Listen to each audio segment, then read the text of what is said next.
ナモタッサバガワットアラハトサンマサムタッサナモタッサバガワットアラハトサンマサムタッサ세상에 존귀하신 님, 거룩하신 님, 올바로 원만히 깨달으신 님, 부처님께 예경하나이다.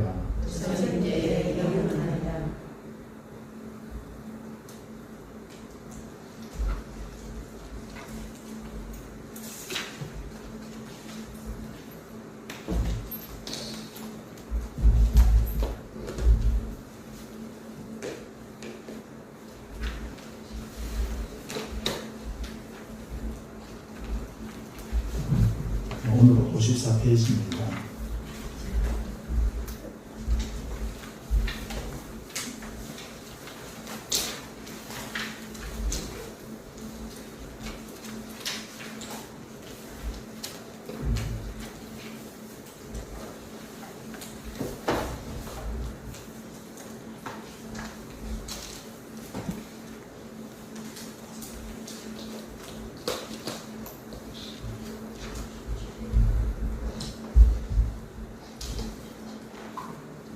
네, 54페이지 두 번째 물 없는 목욕으로요 마음을 때로 씻어내야 된다. 부제가 있는 경우입니다. 주에 보면 옷감에 대한 비유의 경이라고 했습니다.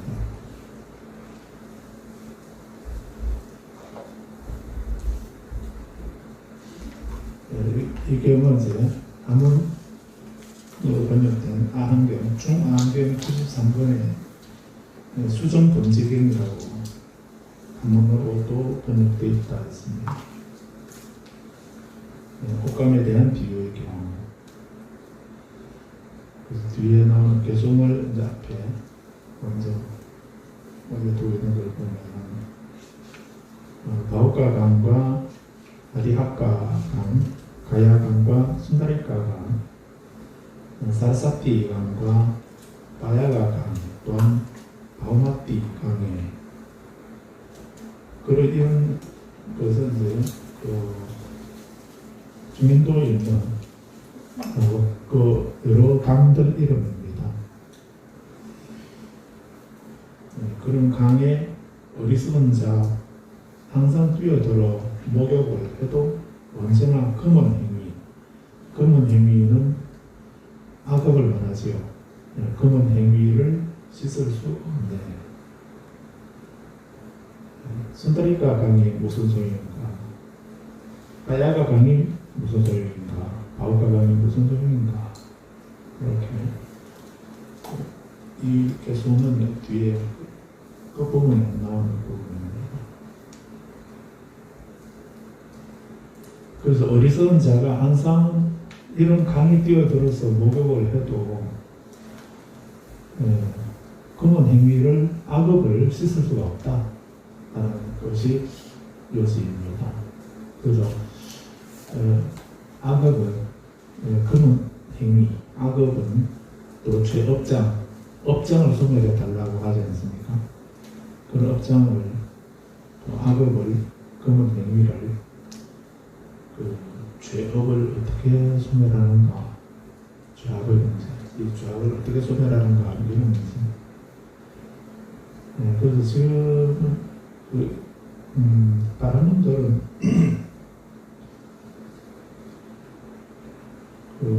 분들은 바라문교에서는 이렇게 우리들의 업을 씻는 것이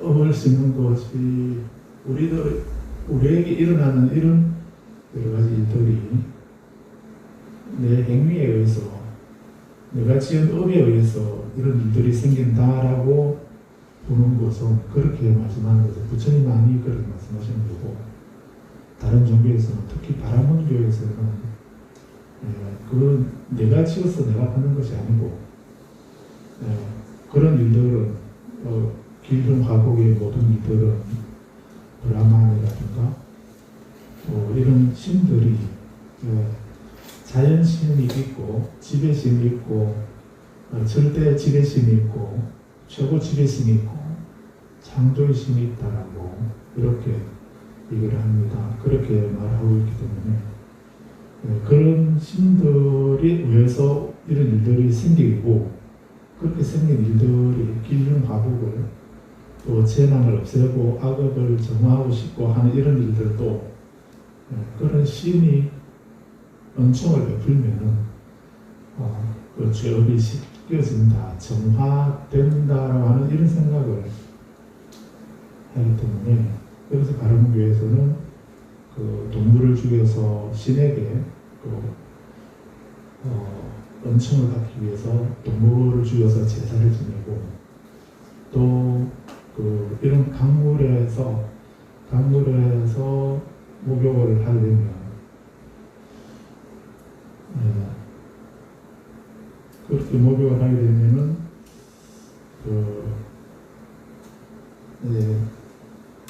파쿠나 달이라고 합니다. 인도 달력에서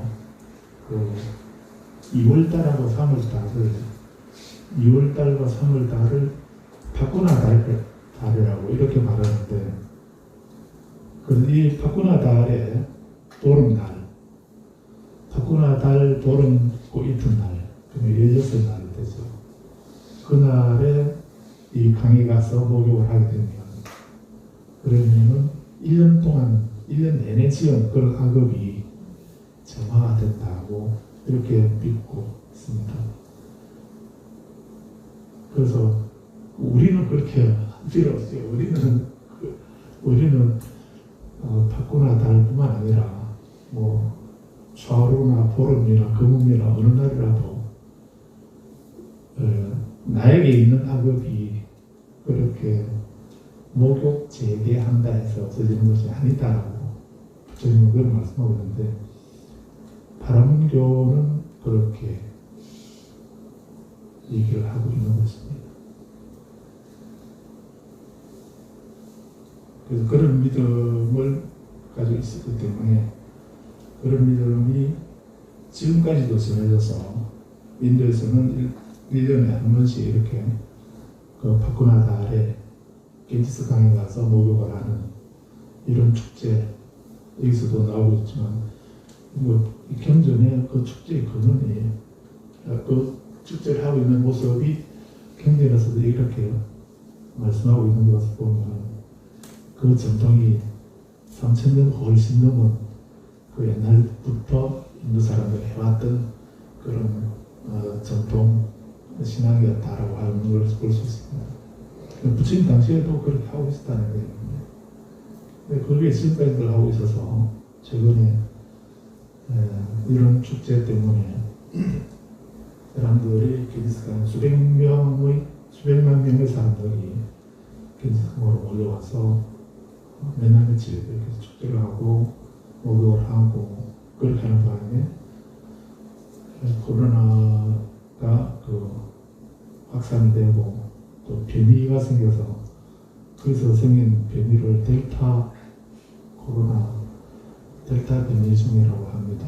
그거는 다른 기존 코로나19하고는 전파 속도가 엄청 빠르고 큰 그런 변이가 생겼다고 이렇게 하고 있죠.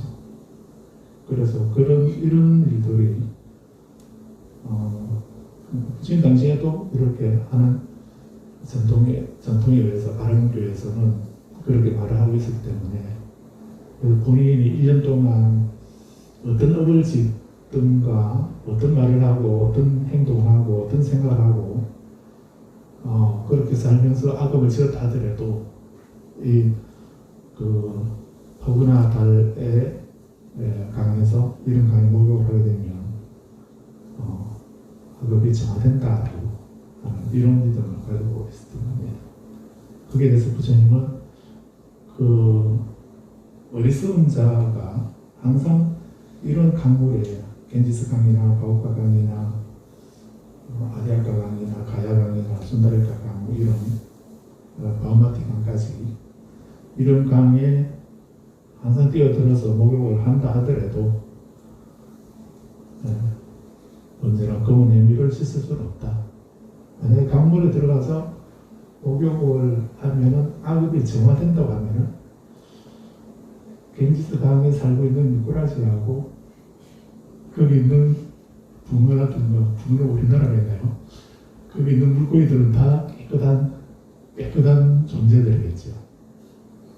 네, 그래서 강물을 목욕한다 해서 우리들 악업이 정화되는 것이 아니다. 그럼 악업을 정화하려면 어떻게 해야 되는가? 명상을 하고 수행을 해야 된다. 청정한 삶을 살아야 된다라고 하는 것이 그 가르침이 바로 이 경입니다. 그래서 우리가 명상을 해야 하는 이유 또 그 명상을 하는 방법이나 과정들을 다시 한번 강조하는 설명하는 경이 바로 이 경이라고 볼 수 있습니다. 옷감에 대한 비유의 경. 그래서 목욕을 하되 물 없는 목욕을 한다. 물 없는 목욕으로 마음의 때를 씻어야 된다. 그 마음의 때 우리가 지금 악업이라고 하는 이 어두운 부정한 업은 물 없는 목욕으로 정화하는 것이 그냥 그 수소 2개 산소 하나 이렇게 모아져 있는 그 물로서는 그런 물로는 씻어지는 것이 아니다 하는 것을 알아고 있습니다.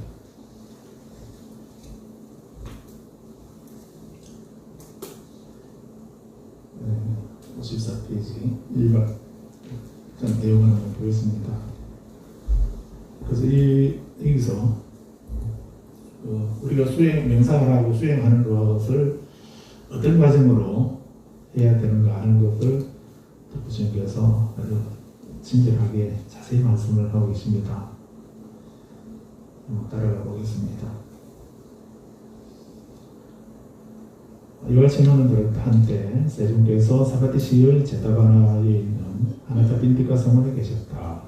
그때 세종께서는 수행성들이여라고 수행성들을 불렀다. 수행성들은 세종께 세종이시여라고 대답을 했다.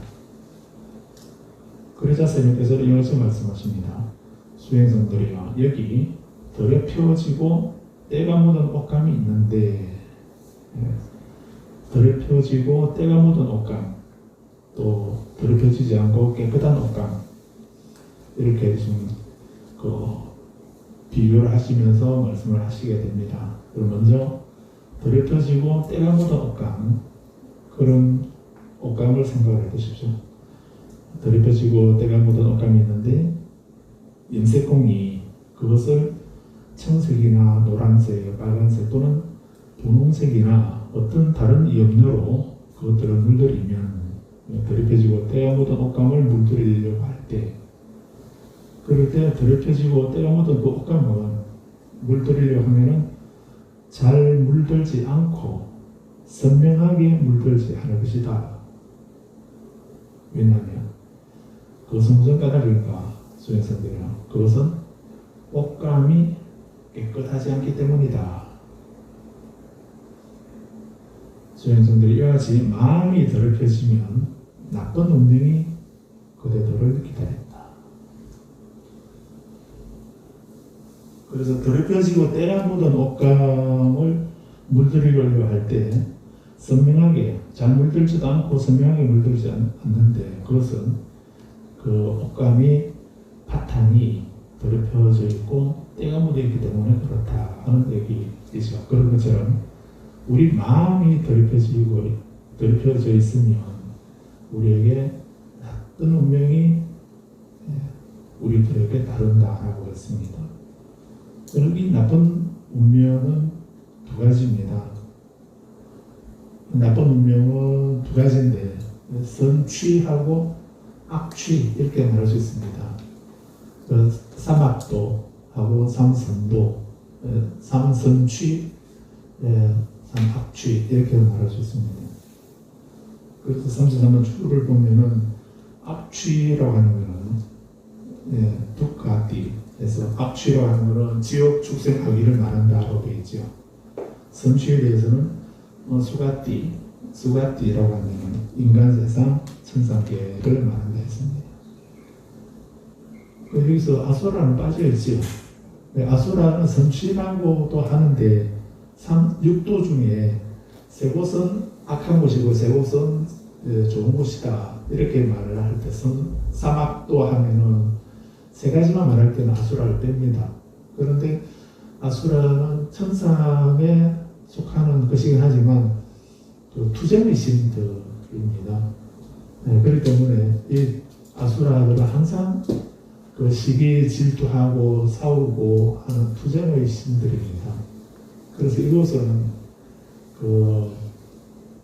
좋은 곳이 아니고 나쁜 곳이다라고 이렇게 해서 사막취라고 하는데 사악취라고 합니다. 아수라를 넣어서 사악취라고 이렇게 합니다. 그런데 아귀의 세상이나 아귀나 그런 귀신들, 굶주린 귀신들이라고 하는 아귀의 세상보다는 좋은 곳이다라고 이렇게 해서 아수라를 선도에 포함시켜서 천상 인간 아수라를 천상 아수라 인간을 선취라고 이렇게도 말하는데 엄밀히 보면은 아수라는 악도에 해당된다라고 이렇게 보기도 합니다. 그래서 사악취라고 하거나 또는 아수라를 떼어버리고 오취, 육취가 아니고 오취를 말하기도 합니다.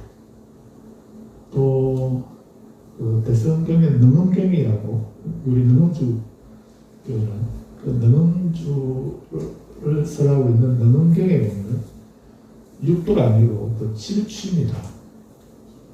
그래서 오취를 말하기도 하고 육취를 말하기도 하고 칠취를 말하기도 합니다.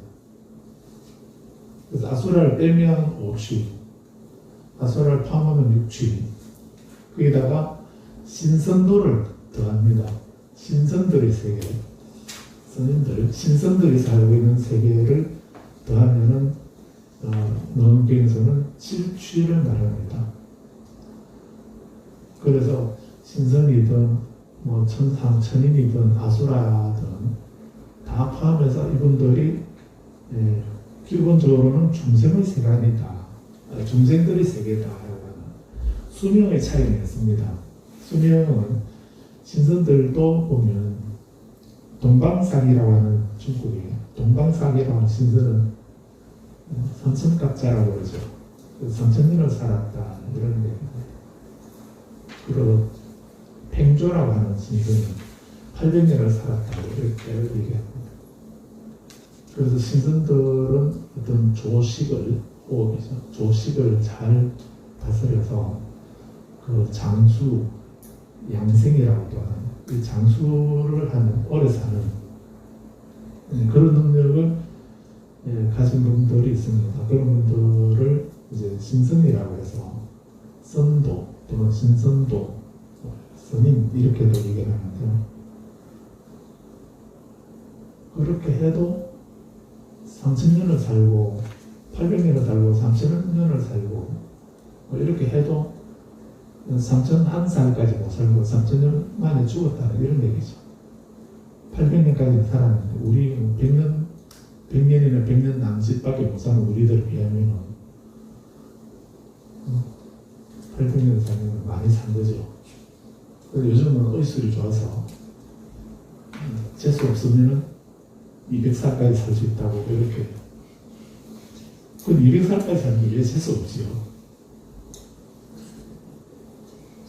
그런데 그러면 200살까지 우리 평균 수명이 지금 의술이 좋아서 많이 좀 늘었다고 이렇게도 얘기를 하는데 그 늘어난 10년, 10년, 15년 정도 좀 늘었다고 이렇게 볼 수 있을 텐데 그분들 어떻게 하는가 보면 또 만약에 병원에서 침대에 누워서 지낸다 하면 10년 동안 살아있긴 한데 활동을 제대로 못하고 이렇게 한다면 그게 사는 게 사는 거겠습니까? 이게 좀 비난하는데 아무튼 이렇게 우리가 마음이 더럽혀지면 나쁜 운명이 그대도를 기다린다. 나쁜 운명은 사막도를 말하는 겁니다. 사막도는 사악취를 말하는데, 그러니까 지옥이나 악귀나 축생이나 아수라나 이런 곳에 태어나게 되는 그런 운명을 만나는 것은 뭐 때문인가? 네? 마음이 더럽혀진, 즉 악업 때문에 그렇다는 것입니다. 그런데 마음이 더럽혀지지 않고 마음이 맑고 깨끗하게 되면 천사에 태어나거나 다음 생에 천사에 태어나거나 인간으로 다시 태어나는 이런 운명이 우리를 기다린다, 이런 말씀이죠. 그런데 누구나 생명 가진 모든 존재들이 원하는 것은 다 두 가지죠. 생명 가진 모든 존재들이 원하는 것은 행복을 원하고 고통을 싫어하는 거죠. 그러니까 누구라도 다음 생에 있다고 한다면 어디 가고 싶습니까? 네. 삼합치에 가고 싶습니까? 삼선도에 가고 싶습니까? 네. 그런데 그 산티도르 보살이 입보살행문에서 그런 말씀을 하십니다.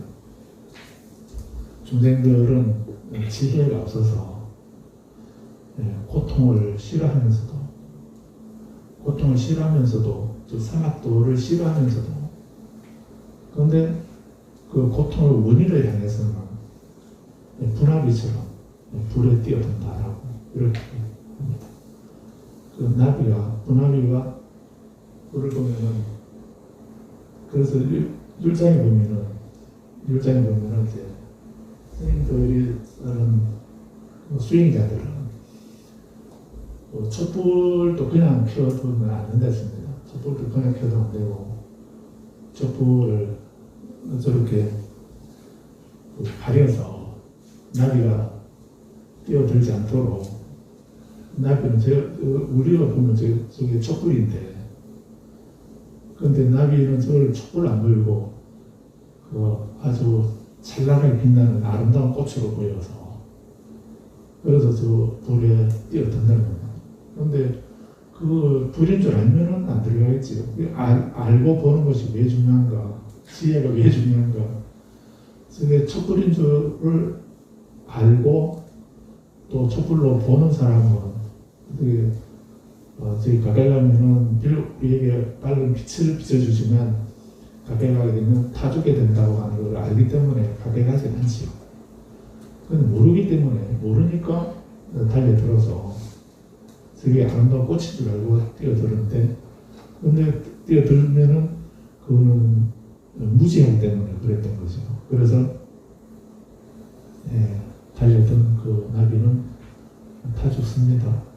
그래서 부처님에게 공양 올리면서 그 불을 밝힌다는 이런 생각으로 촛불을 켜뒀는데, 기도 끝나고 보니까 방생을 한 게 아니고 살생을 해가 또 한다면 그 기도가 어떻게 되면, 기도는 기도대로 있고 또 살생한 그 과보도 우리에게 있을 수 있겠죠. 그래서 이제 수행자들은 그 부처님께 밝히는 저 등불에 나비가 뛰어들지 않도록 그물 같은 걸 이렇게 가려야 된다고 하는 이런 율장에 그렇게 말씀한 게 있습니다. 그래서 그렇듯이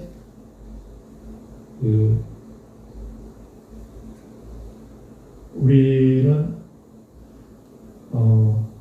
중생들은 지혜가 없기 때문에 그 지혜는 알고 보는 거죠. 바르게 알고 보는 거, 그 힘을 말하는데, 그런 지혜가 없으니까 그 고통을 싫어하면서도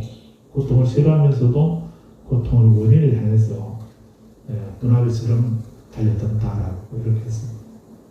그렇게 하고 있습니다. 또 우리는 지혜가 없어서 누구나 행복을 원하면서도, 행복을 원하면은 행복을 원인을 가져야 되는데, 그 행복을 원하면서도 행복을 원인을 향해서는 마치 온수처럼 멀리한다라고 이렇게. 그 온수를 보면 우리는 어떻게 합니까? 첫마디가 꼴도 보기 싫다고 이렇게 말하죠. 그죠? 그렇게 꼴도 보기 싫다는 이런 마음이 딱 생기기 때문에.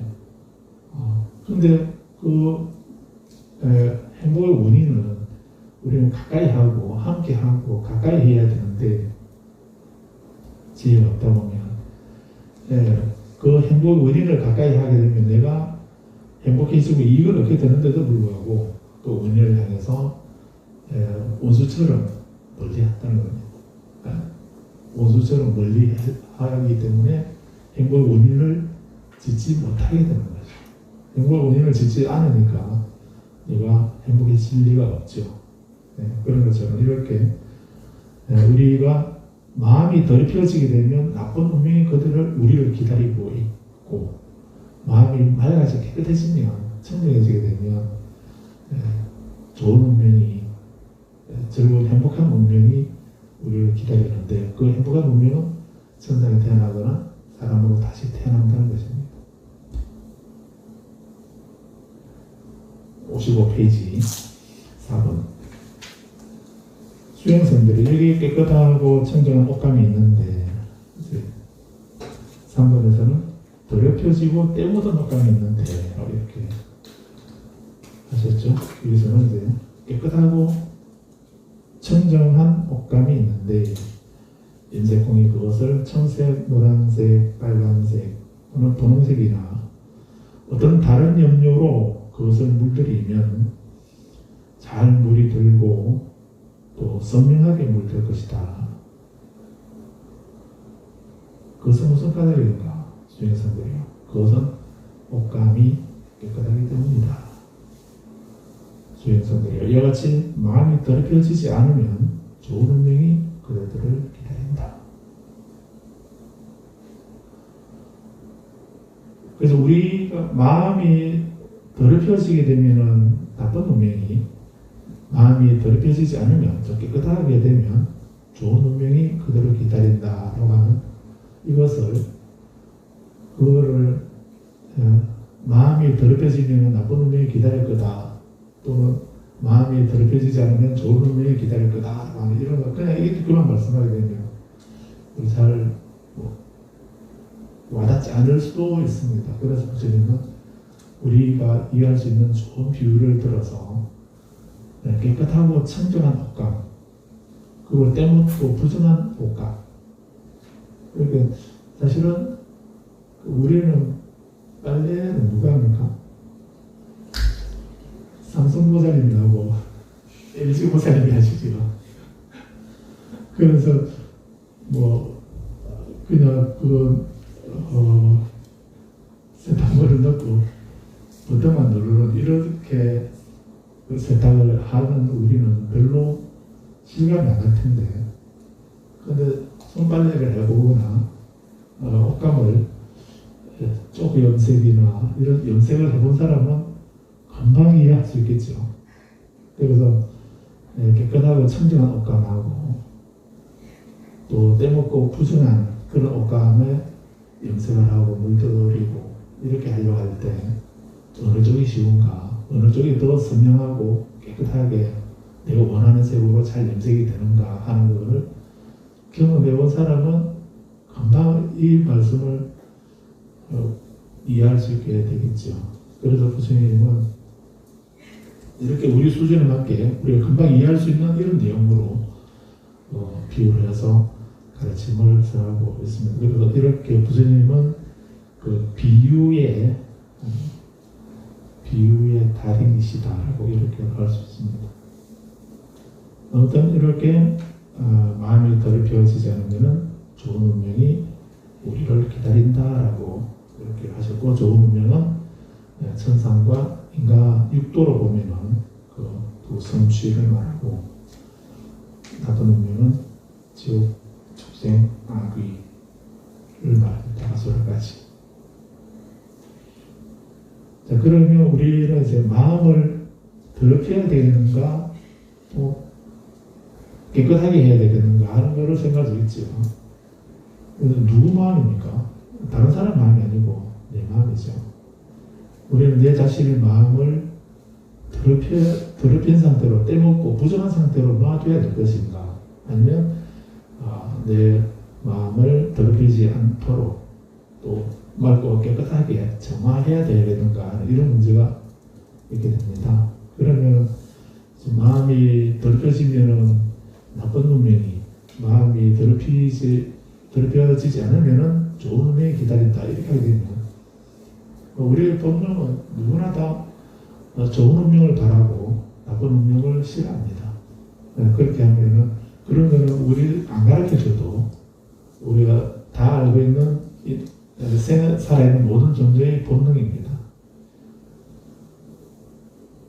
그래서 이렇게 마음이 더럽혀지면 나쁜 운명, 더럽혀지지 않으면 좋은 운명이라고 하는 이런 것이 좋은 운명과 나쁜 운명, 즉 성취로 가는가 악취로 가는가 하는 것이 명확하게 그 가는 방향이 원인이 딱 정해져 있죠.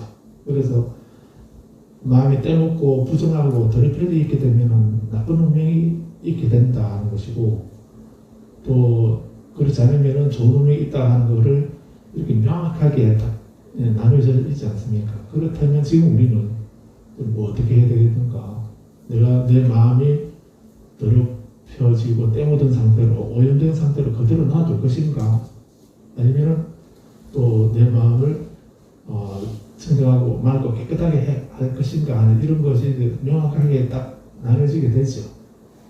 그래서 업을 정화하라고 이렇게 말씀을 안 하셔도 이렇게 분명하게 우리들 운명이 딱 둘로 나눠지는데, 좋은 운명, 나쁜 운명으로 나눠지는데, 그것이 누구에게 빌고 기도하게 되면 좋은 운명으로 가고, 그렇지 않으면 나쁜 운명으로 가고 하는 이런 것이 아니다 하는 걸 지금 분명히 말씀하고 계시죠. 성취로 가는가 악취로 가는가, 이게 어떻게 가는가? 본인의 마음이 더럽혀지고 떼먹고 더럽혀지게 되면 악취로 가게 되고, 또 그렇지 않으면 성취로 간다 하는 이런 것이 명확해지게 된다면, 지금 바로 여기에서 지금 이 순간에 내가 할 일은 뭡니까? 나는 좋은 운명을 원하지 나쁜 운명을 원하지는 않지. 그러면 좋은 운명을 얻으려면 그거를 바란다면 지금 내가 해야 할 일이 뭔가, 또 나쁜 운명을 원하지 않는다면 우리가 내 마음의 더러움이 어떤 것이 내 마음의 더러움이고 그것을 어떻게 없앨 것인가 하는 것이 중요하게 되는 것입니다. 그래서 5번에 수행생들이 마음의 더러움이란 어떤 것인가? 마음이 더럽다, 때묻었다, 오염되었다, 또 마음이 깨끗하다, 청정하다, 마음이 향기롭다, 이렇게 말할 때 말은 되게 좀 시적으로 아름다운 것 같은데, 구체적으로 어떤 것이 마음이 향기로운 거고 어떤 것이 때묻고 더러운 것인가, 그 구체적으로 말씀을 하시는데, 더러움이란 어떤 것인가? 욕심내는 것. 구체적으로 우리가 욕심을 낸다면 그건 마음이 더럽고 오염된 거다. 부정 탐욕, 이런 것이 마음의 더러움이다. 욕심내는 것하고 부정한 탐욕, 이런 것이 마음의 더러움이고, 악의가 나쁜 의도를 갖는 것, 악의가 마음의 더러움이다. 화내는 것, 원한이 마음의 더러움이다. 저주하는 것이 마음의 더러움이다. 격분하는 것, 질투하는 것, 인색한 것, 거짓을 행하는 것, 기만하는 것, 고집을 부리는 것, 선입견을 갖는 것. 선입견, 그래서 우리 이 선입견이라는 것이 이거 아주 고약한 겁니다. 그 사실의 진실을 알지 못하고 단지 저것은 희다, 저것은 금다, 저것은 좋다, 저것은 나쁘다라고 하는 그런 자기 기준을 가지고 그 상대나 그 대상의 본질하고는 아무 상관없이 자기가 그런 기준을 미리 딱 정하고서 그 기준을 그 안경으로 그 잣대로 상대를 보고 평가하는 것, 이런 것을 우리는 선입견이라고 하는 겁니다.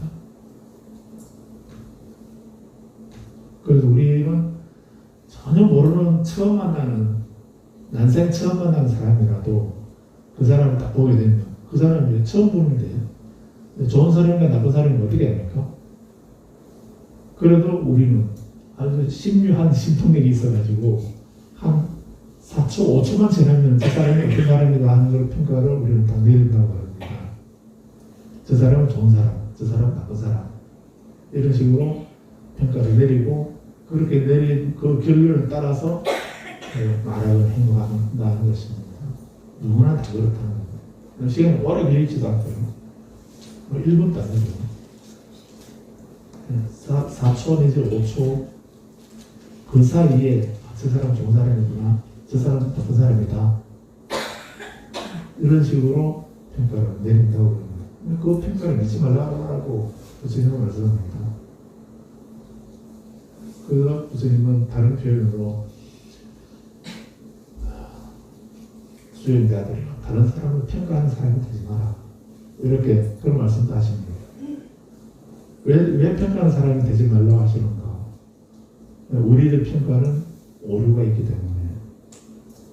그래서 이런 선입관을 가지고 저 사람은 그 순간 내 마음에 들면 좋은 사람, 그 사람은 내 기준에 맞지 않으면 나쁜 사람, 이런 식으로 그 사람의 본질하고는 전혀 상관없이 그런 어떤 기준을 가지고 자기대로의 그런 좁은 그런 기준을 가지고 바라보고 내리는 평가이기 때문에 그렇게 그거는 당연히 오류가 있는 거라는 것입니다. 그래서 평가하지 말아라, 이렇게 말씀도 하시는 겁니다.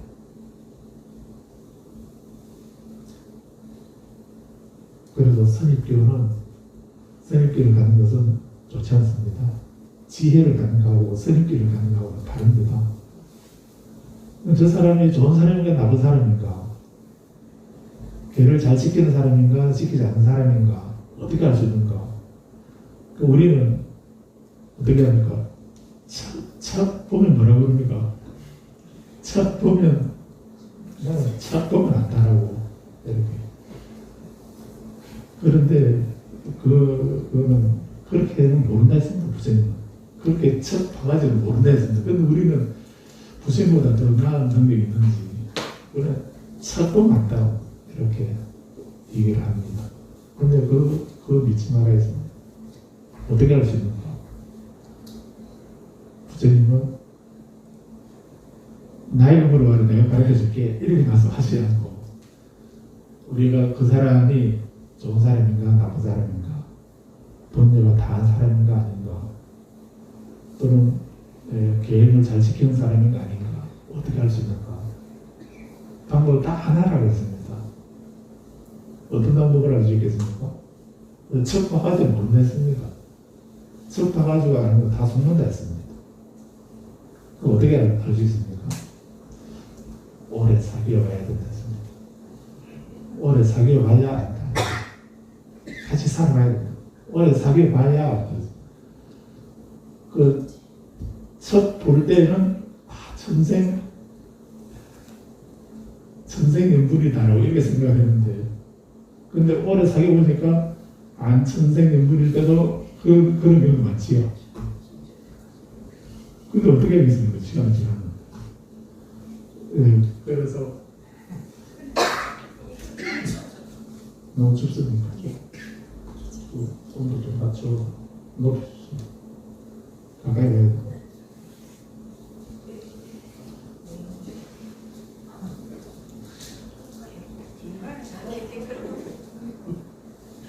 그래서 선입관이라고 하는 것이 그렇게 문제가 있는 것입니다. 오류가 있는 것이고, 그래서 선입견이 마음을 들읍니다. 선입견이 마음을 들읍니다. 라고 하시니 말씀 명심을 하십시오. 선입견 하지 않도록 하십시오. 그래서 우리가 서로 불자끼리 서로 만나면 우리는 어떤 인연이 있죠? 우리 몇 천입니까? 우리 북단 안에 있으면 우리는 몇 천이죠? 어떤 인연이죠? 이런 말씀 들었다 들은지 모르겠지만, 그래서 우리는 이렇게 만나게 되면 사실은 지중한 인연이죠. 손으로 나눌 수 없는, 따질 수 없는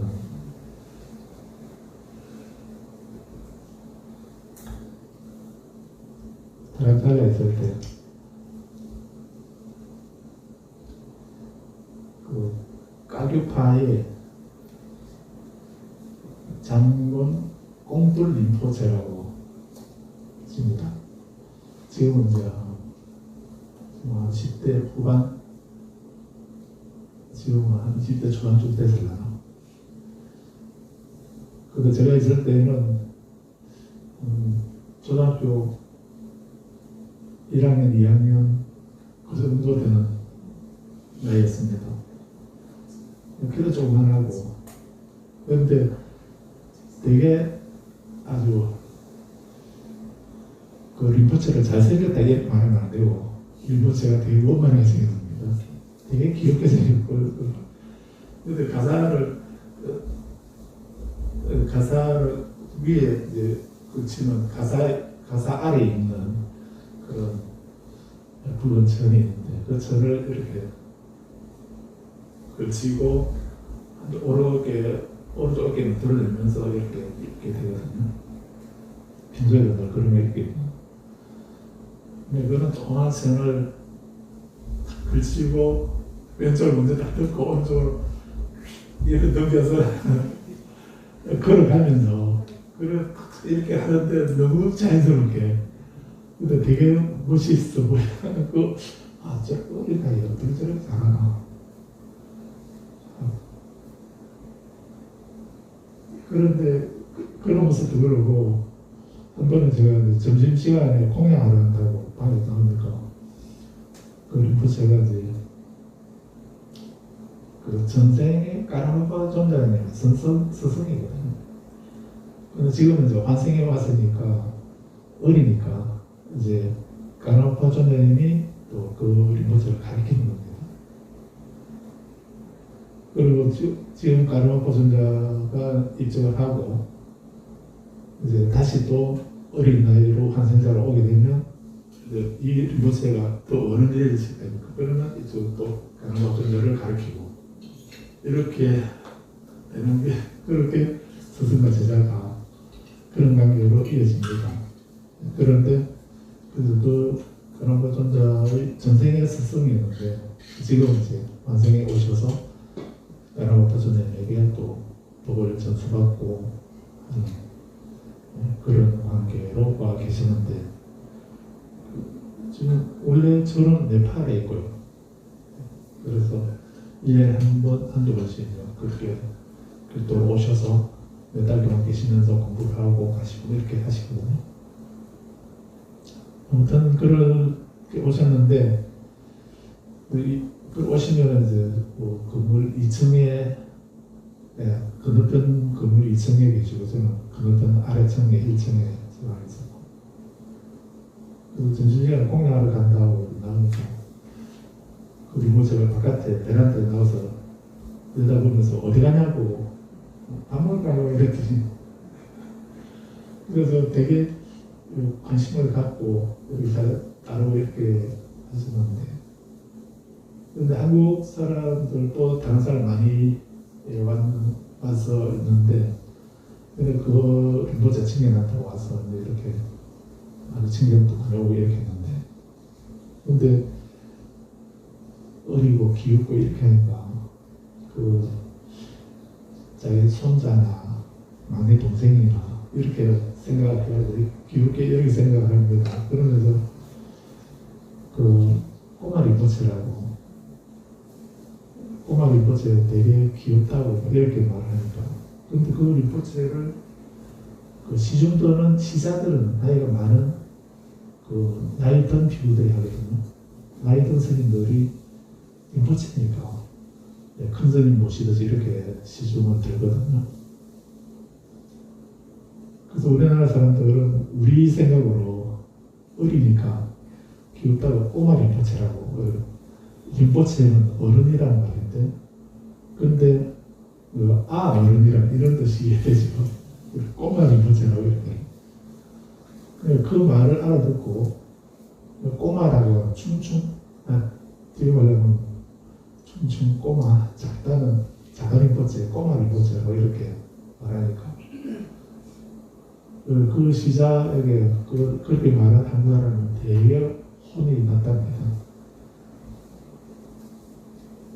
어떻게 림포체에게 꼬마라는 말을 쓰냐고 이러면서 그렇게 말하면 불경스러운 거라고 림포체를 꼬마라고 하면 안 된다고. 나이는 어리지만 그런 전생으로 거슬러 올라가게 되면 그래서 까르마 존자는 그 몸은 20대인데 까르마 파존자 이렇게 몸은 20대인데 마음은 900년의 지혜를 가지고 있다. 이런 식으로도 표현하기도 합니다. 20대의 몸에 900년의 지혜가 깃들어 있다. 이런 식으로. 그렇게 보게 되면 외형상으로 비록 나이가 어리다 하더라도 그 정신의 세계, 그 지혜는 그 바깥에 보이는 그 모습으로 높다, 낮다, 많다, 적다 이렇게 할 수 없는 일이잖아요. 근데 우리는 선입관을 가지고 저렇게 어린 애가 뭘 알겠냐 이런 생각을 하게 된다면 그런 선입관은 마음의 더러움이다 라고 이렇게 말씀한 겁니다. 쌍기자라고 하는 사미가 있었는데 이 사미는 이제 쌍기자 사미 어릴 때 태어나기 전에 어머니가 갑자기 어떤 병으로 죽게 된 겁니다. 아이가 뱃속에 있는데 엄마가 죽은 겁니다. 그러니까 이제 가족들이 이제 엄마 죽었으니까 화장을 하죠. 화장을 하는데 이제 장례를 치르고 그 장례를 치르는 사람들이 이제 가족들은 다 돌아가고 장례를 치르는 사람들이 그 시신 화장을 하면서 그 시신이 빨리 잘 타도록 하라고 잘 타라고 몸을 뒤집어 준답니다. 그런데 이제 꼬챙이로 찔러서 이렇게 몸을 뒤지는데 그렇게 몸을 뒤지면서 뭐 장례 치는 사람이 나쁜 마음이 있어서 한 게 아니고 그냥 자기들 하는 일이니까 그렇게 꼬챙이 찔러서 몸을 뒤진다고 찔렀는데 그 꼬챙이가 그 아이 뱃속에 어머니 뱃속에 있던 아기 눈을 찔러는 거예요. 그래서 이제 그렇게 그 장례 치는 사람 모르죠. 그리고 그걸 뒤집어 놓고 이제 돌아갔는데 아침에 보니까 와서 보니까 이제 화장이 다 끝나서 이제 죄를 치우려고 보니까 그 속에 그 시체 속에 아기가 살아있더라는 거예요. 아기가 살아있는데 한쪽 눈이 상처가 난 상태로 살아있던 그 상처가 그 시체 뒤지느라고 그 꼬챙이로 찔른 그 꼬챙이에 눈이 찔린 거예요. 그래서 한쪽 눈 외눈박이라고 해서 그래서 이름을 상기자라고 이렇게 합니다. 근데 그렇게 그 화장하는 그 속에 살아났으니까 기적이죠. 그렇게 해서 살아나서 이제 친척들이 살아났으니까 그 아기를 키우다가 한 6살 정도 되었을 때 이제 친구들하고 놀다가 동네 아이들이 그렇게 그 얘기를 자기가 어머니가 돌아가셨는데 그 화장하는 그 속에 그렇게 태어났다 하는 이런 얘기를 듣게 된 겁니다. 그 가족들이나 주변 사람들이 이렇게 말을 해서 들었는지 그 얘기를 듣고서는 그 아이가 6살 됐을 때 그때 그 얘기를 듣고 자기가 그렇게 해서 태어났다고 하는 얘기를 듣고서는 내가 이렇게 살아서는 안 되겠다. 내가 이렇게 그런 일은 사실은 거의 불가능하게 가까운 일인데 그 화장하는 속에서 안 죽고 살아났다고 하는 거 이건 불가사의한 일이다. 나는 정말 그 역사적인 사명을 띠고 이 땅에 태어났다고 하는 걸 이번에 생각을 한 겁니다. 나는 그렇게 귀하게 태어났으니까 내가 그냥 이 세상 살아서 안 되겠다. 이렇게 생각을 해가지고, 친척들에게 자기가 출가하겠다고. 나는 그냥 세상 살아서는 안 되겠다. 그래서 출가해서 부처님 제자가 되어야 되겠다. 그래서 자기를 출가시켜달라고 친척들에게 부탁을 합니다. 그래서 이제 그렇지 않아도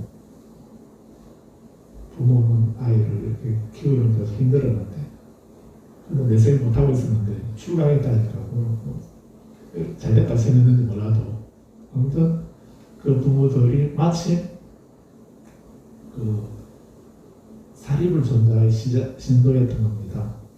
그래서 그러면 우리 스님 사립을 존자에게 부탁하지 이렇게 해서 사립을 존자에게 부탁을 해서 이 아이를 출가시켜 주십시오 이렇게 한 겁니다.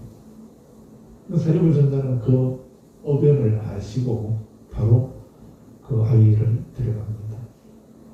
데려가서 이제 우리가 이 세상에 태어나는 것이 얼마나 귀하고 드문가, 얼마나 소중한가 하는 것을 말씀을 하시고, 그런데 이렇게 태어난 우리들의 몸은 무상하고 괴롭고 실체가 없는 것이다, 무아이다 라고 이렇게 오의 무상과 고 무아를 관하라고 이렇게 법문을 해줍니다. 그 아이에게 알아들었는지 말았는지 그렇게 법문을 해주시고, 그리고 이제 머리를 깎으려고 그 아이를 앉혀놓고 머리카락을 자르려고 왼쪽 칼로 머리카락을 자르려고 이렇게 타려고 한 그 순간, 칼이 머리카락에 타려고 한 그 순간 아기가 아랑과를 얻은 겁니다. 그래서 깨달음을 얻는 것은 남자든 여자든 또 나이가 많든 적든 출가자든 재가자든 이런 거하고 아무 상관이 없는 겁니다. 그 어린 나이에도 바르게 관찰하는 그런 지혜가 있으면 바로 깨달음을 얻게 되는 것입니다. 그래서 이 삼기자 삼위가 삼위로서, 삼위는 7살부터 13살, 19살까지, 20살 이전까지를 삼위라고 하거든요.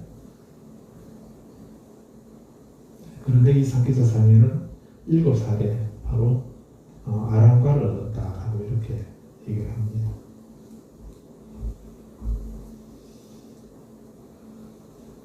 그런데 30명의 비구들이 삼기자 삼위는 7살이고 비구는 20살 이상이거든요. 20살, 나이가 20살 이상 된 사람은 그 비구계를 갖습니다. 그래서 새로 30명의 비구들이 부처님께 계를 받고서 비구가 되고서 이제 홀로 조용한 곳으로 가서 병상 주제를 받고 가서 수행을 하려고 조용한 곳으로 적정처로 수행을 하러 떠나겠습니다 라고 이렇게 부처님께 말씀을 드립니다. 그러니까 부처님이 너희들만 가면 안 된다라고 이렇게 저 삼기자 삼위를 데리고 가라 이렇게 얘기를 하십니다. 그런데 저희들은 비구들이 수행하러 가는데 그것도 한둘이 아니고 30명이나 되고 한데 그 수행을 지도하고 보호해주고 이끌어줄 사람으로 삼기자 삼위를 데리고 와, 아기를 데리고 가라고 이렇게 합니다. 그래서 별로 비구들이 내키진 않는데 나 한 사람 검사하기도 좀 힘든데 저 아기 어린애를 또 데려가가지고 어떻게 해야 될지 이런 생각도 있었지만 그래서 부처님께서 삼위를 데려가라고 이렇게 말씀하시니까 거절을 못하고 삼위를 데려갔습니다. 근데 삼위는 그냥 삼위가 아니다. 아라리이기 때문에 아라한 성장이기 때문에 데려가라 이렇게 하셨고,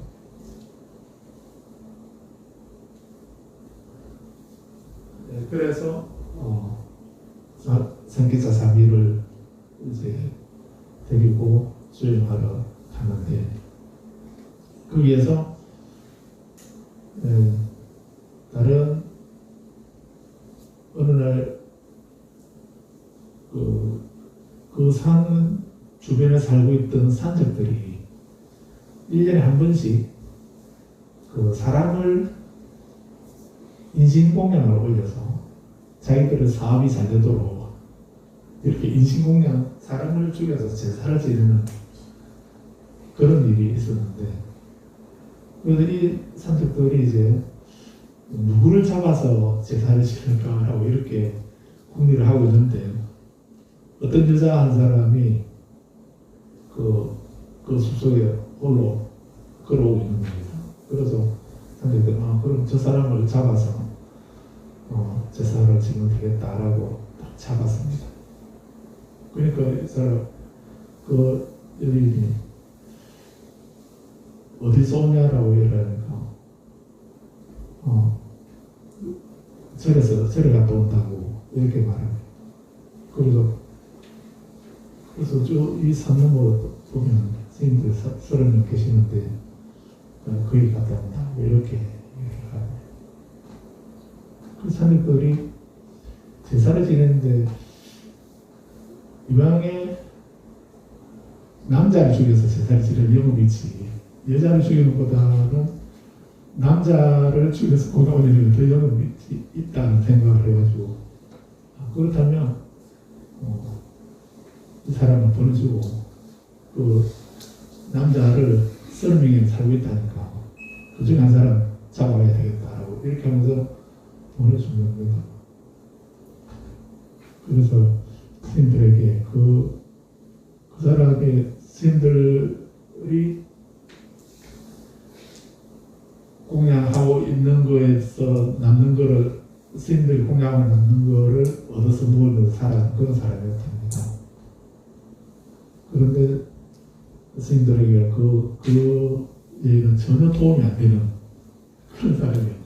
오히려 보호를 해줘야 되는지 모르겠는데, 오히려 거기 가면 스님들이 살고 있다고 이렇게 얘기해줘가지고 선생들이 스님들을 그 중에 한 사람 데려가겠다고 잡아가겠다고 찾아온 거거든요.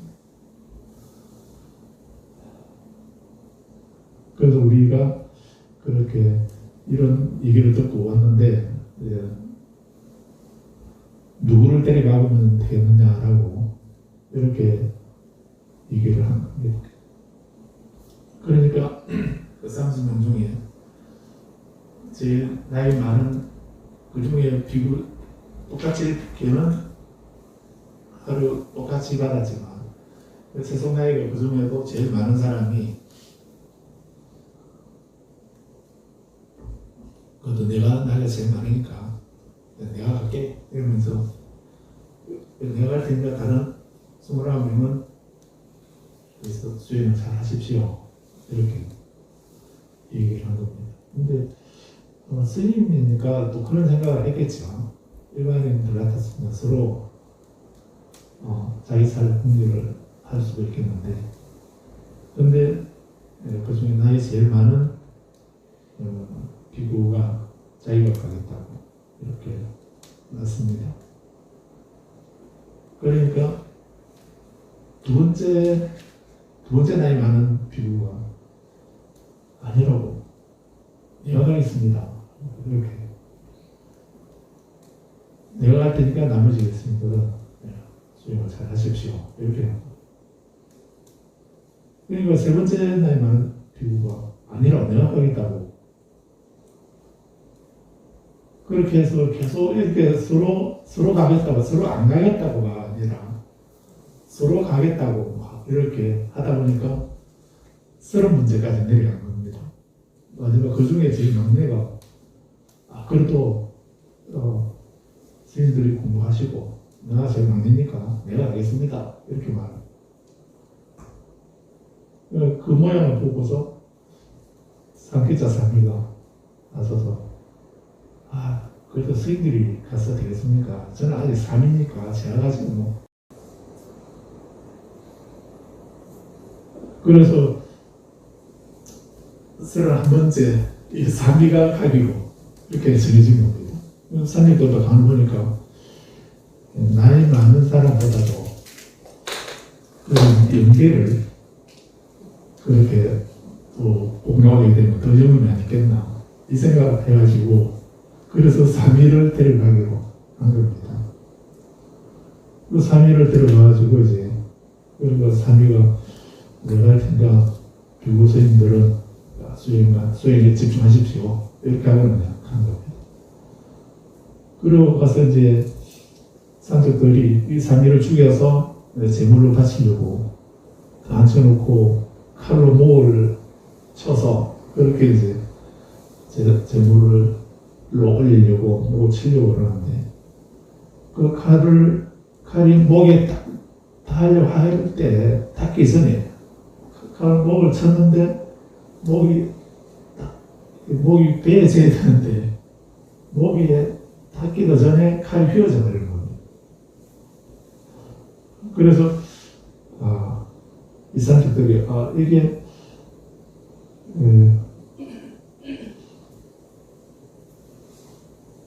이 칼이 불량품인가 이렇게 생각해가지고 다시 그 망치로 칼을 펴가지고 이제 칼을 펴서 다시 칼을 내려쳤습니다. 그랬더니 이번에는 그 칼이 목에 닿기도 전에 다 부러져 버려요. 그러니까 그 칼이 휘어지고 부러지고 이렇게 하니까 멀쩡한 칼이 그래서 그 산적들이 놀래가지고 삼액이 무슨 도수를 부리느냐고 이렇게 말을 하니까 난 도수를 부리는 거 없고 난 잠시 선생이 떨어졌을 뿐이다라고 이렇게 얘기합니다. 그래서 이 삼위는 아랑과를 얻었기 때문에 그 산적들이 목을 치려고 하는 그 짧은 순간에 깊은 선정에 들 수 있었던 거고 그 선정의 힘으로 그 칼이 이 삼위 목에 닿기 전에 휘어지거나 부러져 버리는 이런 일이 일어난 겁니다. 그래서 우리도 아까 잠시 입증하겠습니다라고 잠시라고 말을 하기도 했지만은 몇 번 동안 하셨죠? 한 1분도 안 된 것 같은데 보통 한 3분 정도는 하는데 또 3분이 엄청 길게 느껴지죠.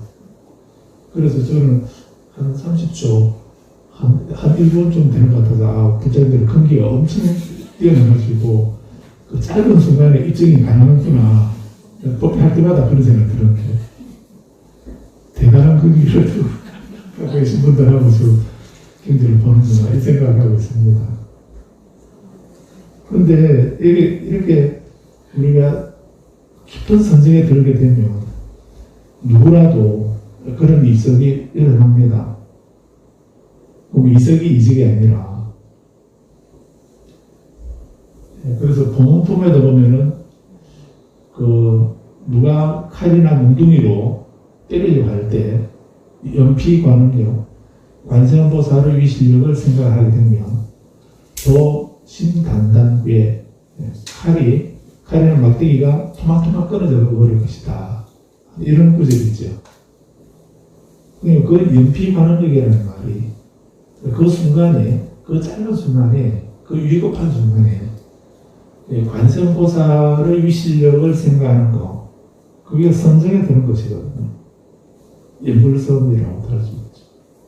그렇게 그 관세음보살의 위실력을 생각하는 부처님을 생각하는 연부를 하는 또 선정에 드는 그렇게 되게 되면 그 다른 어떤 그 나쁜 것이 그 사람을 불이 그 사람을 태우지 못하고 물이 그 사람을 빠뜨리지 못한다 이런 표현도 하겠던 거예요.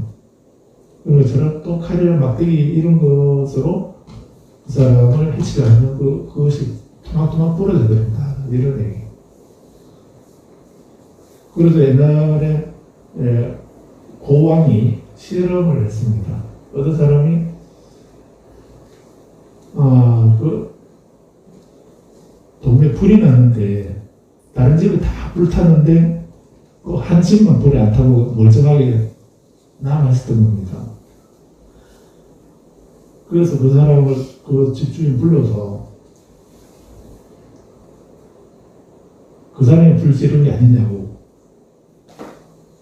어떻게 해서 다른 집은 다 불탔는데 당신 집은 불 안 탔느냐고, 어떻게 했냐고 이렇게 물으니까 내가 불 지른 일도 아니지만 내가 다른 일을 하는 것도 없고 그냥 광경, 몽수경 그것만 계속 관세음보살 연구를 하면서 그 몽수경을 읽었다고, 그것을 읽어서 불리다라고 이렇게 말합니다. 그래서 그거를 고환경이라고도 하고, 그 고왕이 널리 선포했다 해서 고환경이라고 하고, 그 경전을 꿈에서 관세음보살께서 일러주시는 법문을 받아 적은 거죠. 그래서 꿈에 받은 경이라 해서 몽수경이라고 하고, 그래서 그 몽수경, 고환경은 나는 그걸 읽었을 뿐이다라고 이렇게. 그런데 사람들이 근데 그거 읽었다고 진짜 불이 다른 집은 다 불탔는데 그 집만 당나귀도 다 없어지고 이렇게 그게 가능한가? 이게 한번 실험해보자 하고 이렇게 해서 실제로 다음날 화살에다가 솜을 묶어서 거기에 기름을 붙여가지고 지붕에다가 활을 쐈습니다. 그랬더니 그 불 붙은 화살이 지붕에 닿으니까 꺼져버리는 겁니다. 잘못해서 그러겠지, 어쩌다 그렇게 됐겠지 생각하고 두 번째 다시 또 해도 꺼지고 또 해도 꺼지고 불이 안 붙더라는 겁니다.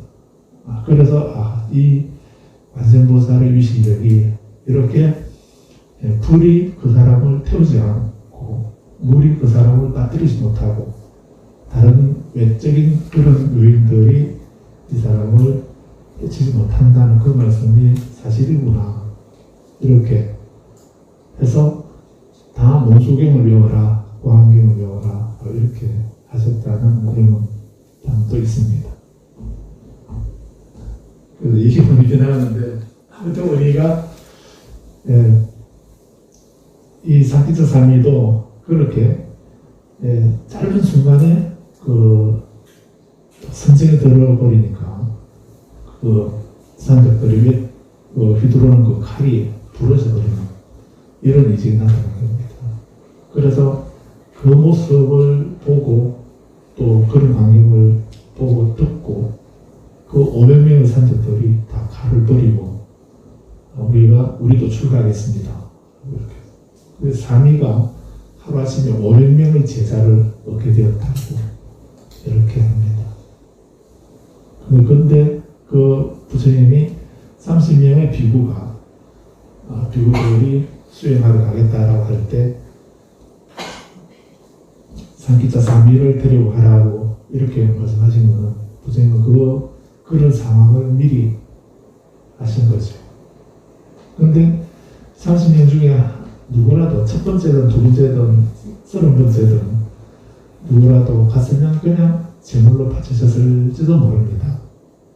왜냐하면 범부였기 때문에 짧은 순간에 선정에 들 수 있는 법령은 아직은 없었거든요.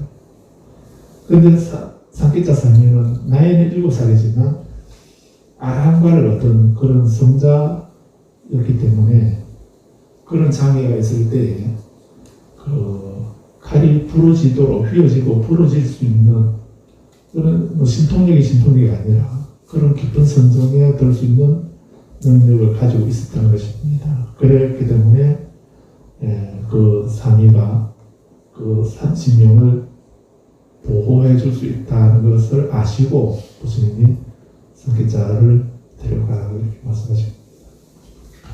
근데 부처님은 그걸 아시고 그걸 말씀하셨는데 30명의 그 비구들은 우리가 저 어린 삼위를 데려와서 뭐하지? 이런 생각으로 선임관이 단지 나이가 어리면 철없고 어리다는 이 생각으로 해서 그런 마음을 가졌지만 그래도 부처님은 그런 미래의 일을 아시고 상해자를 데려가라 하고 이렇게 말씀하신 거죠. 그래서 우리가 매 순간순간에 일상생활에서도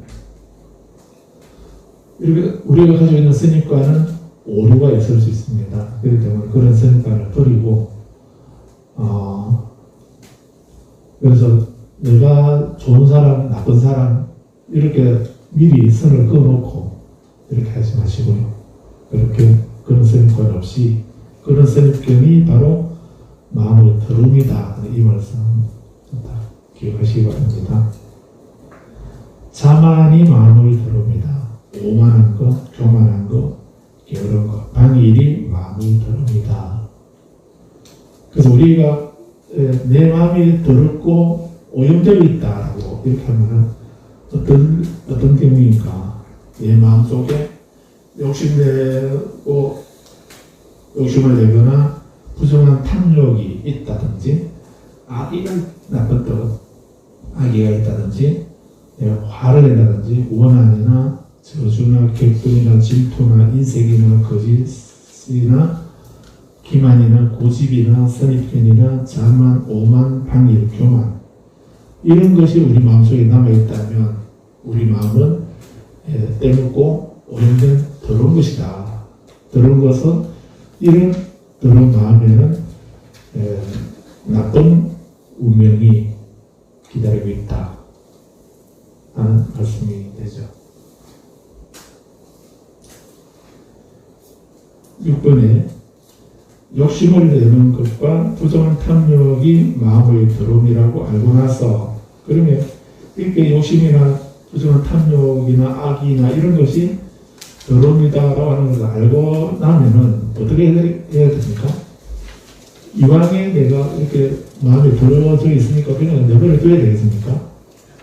없애야 됩니까? 어떻게 없애는가?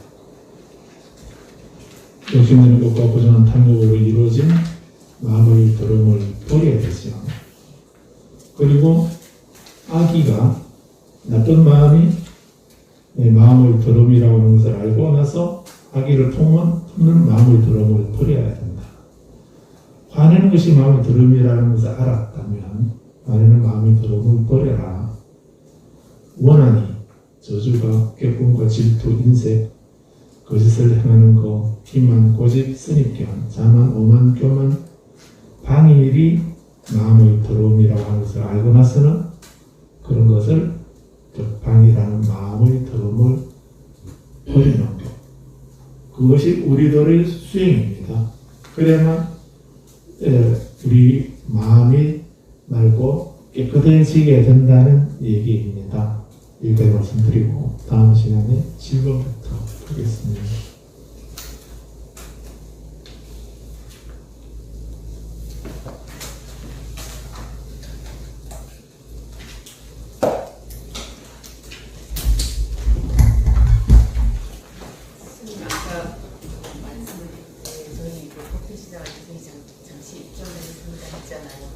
저희가 법회학생이 소각을 입장하는 그 의미 좀 말씀해 주시죠.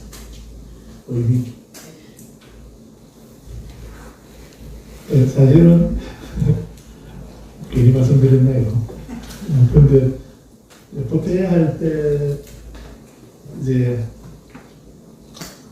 우리 법회를 할 때는 이제 부처님 말씀을 듣는 것이기 때문에 그래서 저는 그런 생각을 하고 있습니다. 법문하는 것은 부처님 말씀을 전하는 것이 법문입니다. 법문하는 그 스님의 그 법사의 개인 생각을 말하는 것이 아니고 부처님 법을 말하는 것이 법문입니다.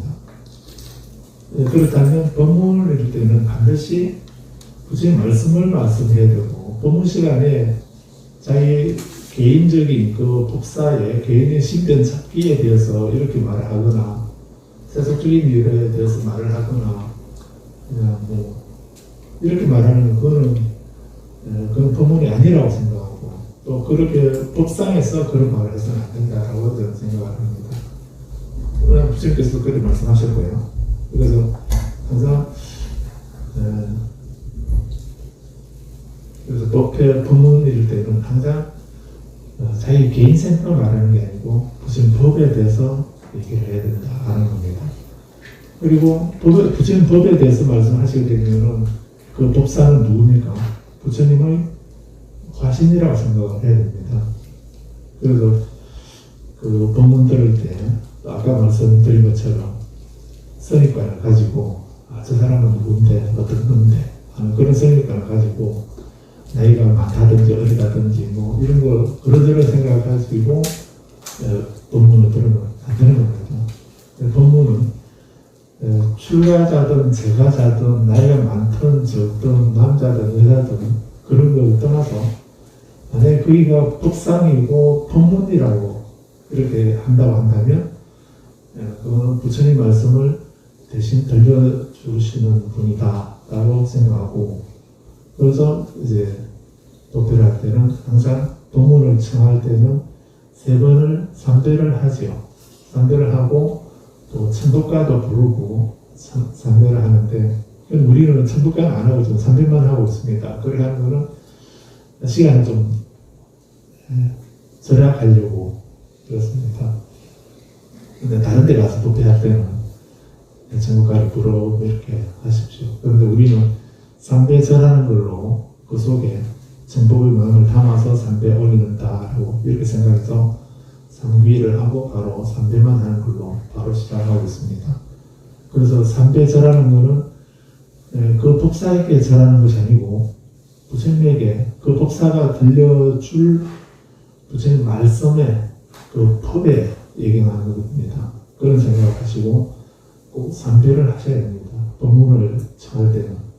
법문을 청할 때는 3배를 하고 또 법사에게는 꼭 3배를 하도록 이렇게 개인적으로 스님에게 절할 때는 뭐 스님이 절 한 번만 하라고 이렇게 하면 한 번만 해도 되고요. 또 말은 한 번 하라고 했지만 은근히 3배 하기를 기다리거나 이렇게 하지는 않거든요.